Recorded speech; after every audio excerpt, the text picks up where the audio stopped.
Okay, this is section 4.3, solve quadratics by factoring. And we already know how to solve by graphing. We graphed our quadratic equation, which is a parabola, and our answers were where it crossed the x-axis.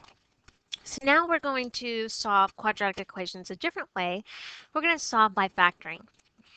So number one, okay, and some of these problems should look familiar because we practiced factoring, and some of these were on our worksheet for practicing our factoring. On this one, I'm going to look and see what can I take out. And the very first thing we always have to make sure is that the equation is set equal to 0. And it is, so that's a good thing.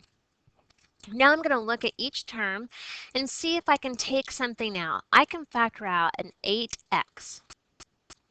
And in parentheses, I'm going to write down what I would have left if I divided out an 8x. So I would have 2x plus 1 equals 0. So this is what we've been doing. We learned how to factor. Now here's the next step, and here's the new part. After we factor, we're going to set each factor. So I have two factors. I have 8x and I have 2x plus 1. And we're going to set each one of those equal to 0 and solve. So on this one, I just divide by 8. So x equals 0 divided by 8 is 0. On this one, when I solve for x, I need to subtract 1. So I have 2x equals negative 1, divide by 2, and I get x equals negative 1/2. So these are my two answers. To check, I could substitute this back in, make sure I get a true equation, and substitute this back in to get and see if I get a true equation. I could also graph. Let me move this over a little bit. So just to show you that it does work, if I graph my original equation, 16x squared minus 8x, and when I graph this, it should cross at 0 and negative 1/2. And it's kind of hard to tell if I change my window a little bit.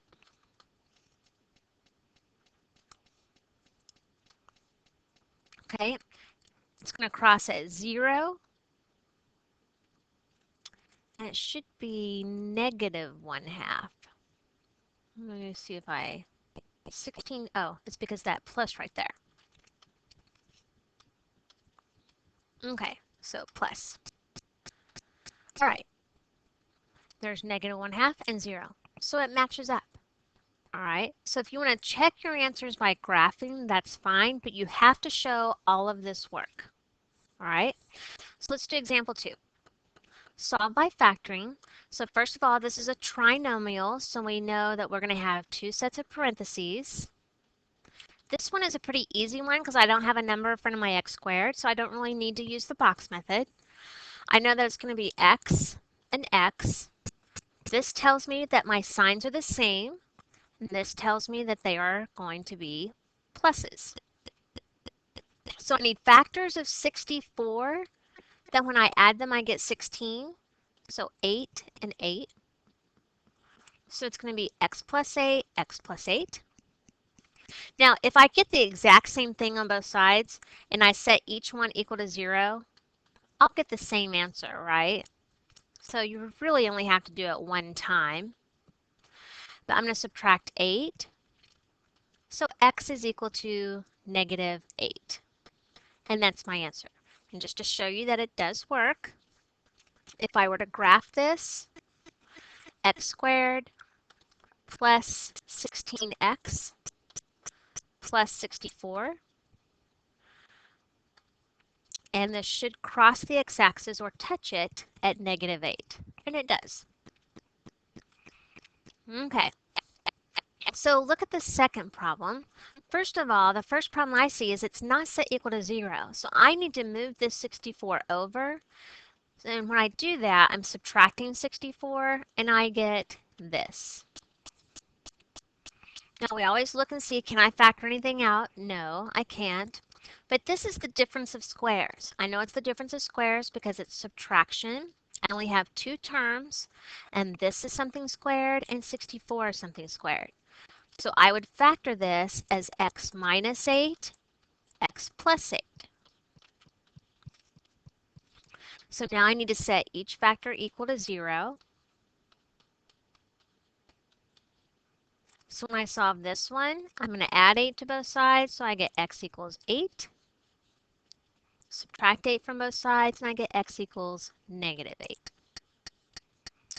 And again, I could just solve by substituting 8 in. 8 squared is 64, and negative 8 quantity squared is 64.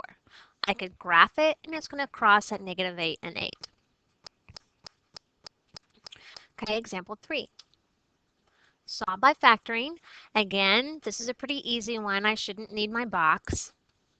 I know it's going to be x and x. My signs are going to be the same, and they're both going to be positive. I need factors of 20 that when I add them, I get 9.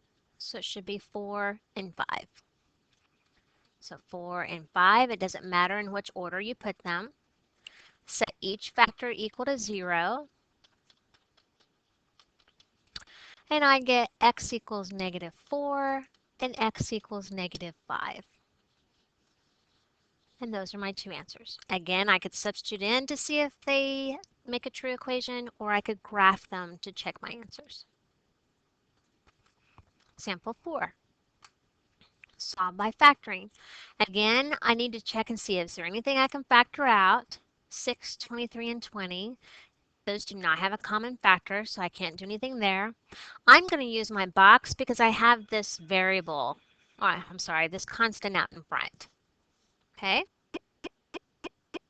Okay, so I'm going to use my box on this because I have 6 as my number in front of my y squared. So, my box, I have my 6y squared and my 20. I'm going to multiply these together and get 120y squared. So I need factors of 120y squared that when I add them, I get 23y. Okay, so that's going to be 8 and 15.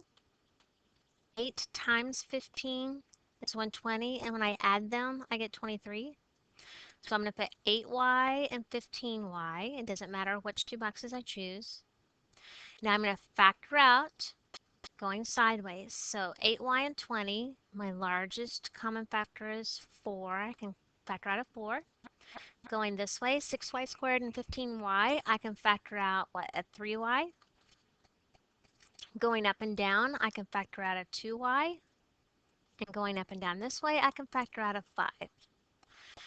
All right, so we know what's on the outside goes in my parentheses. I know my signs are the same, and they are minus. So I have 3y minus 4, 2y minus 5 equals 0.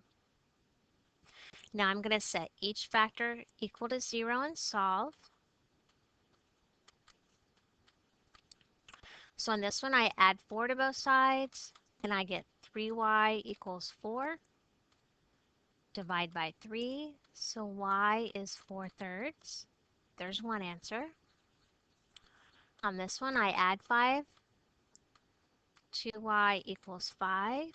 Divide by 2, so y is 5/2. And that is my other answer. So if I were to graph this, it's going to cross the x-axis, even though it says y, okay, at 4/3 and 5/2. All right, last example. It says write a quadratic equation in standard form. So standard form means x's and y's on one side, everything else on the other side, and no fractions.